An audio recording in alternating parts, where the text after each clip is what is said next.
Our next performer will be presenting their own version of the Disney classic High School Musical. That's right, featuring the Japanology major students to be accompanied by the elementary and high school students of the University of Manila. A big round of applause, people.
So kawaii. I like them.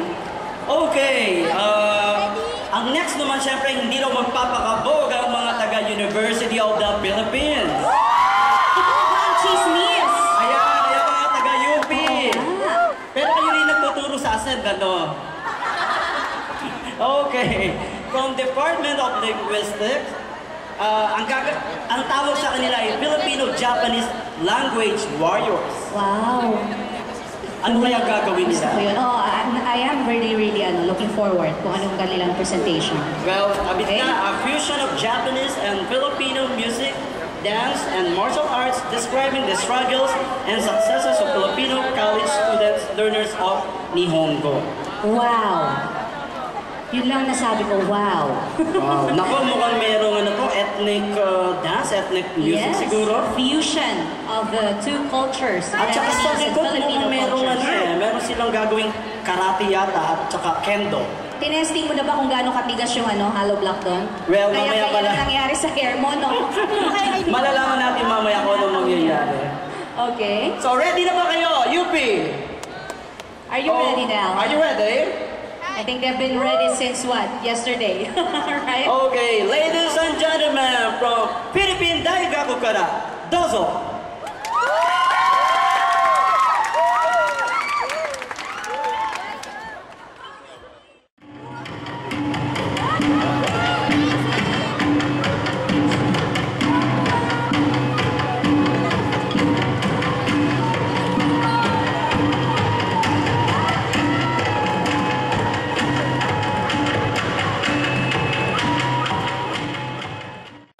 May uwing duguan man. Akala ko nga, itatry mo sa head mo. Well, anyways, I think they're ready now to break those hollow blocks in front of us. Medyo interviewin na lang kaya natin yung naglilinis. Kailangan syempre maganda yung stage. Malinis. And again, later on, we'll be awarding all the winners of this afternoon's competition.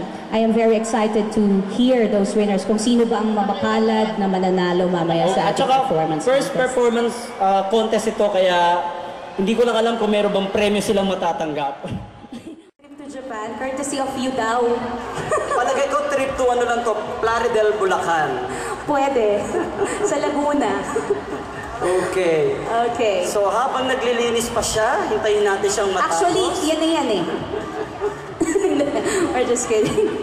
No. Okay, I think ready this na sila. time, are we ready now? Ang ating mga nagagalingang karatista. Actually, John Sensei, alam mo ba, nagkarate-karate rin ako noon. I did a couple of things na karate, pero hindi ako tumagal. Ang hirap. It's not Kailan ka naman easy nagkarate thing. noon? That was 2 years ago. Hindi halata, no? Hindi halata. Sample, mahirap, naka-heels. Oh, sample daw ng karate. Huwag na. Mamaya na lang. Pa-practice ako doon. Range Miss Tinay ka lang. O kaya kumanta ka muna kaya ng konti habang hinihintay pa natin? Okay na ba? Okay na. Okay, sa wakas. Ready Kung na rin hindi sila. kanta, karate. Ano ba? Okay, now let's proceed. Again, we'd like to welcome a karate demonstration by Kyoku Shinkan. Big round of applause, people.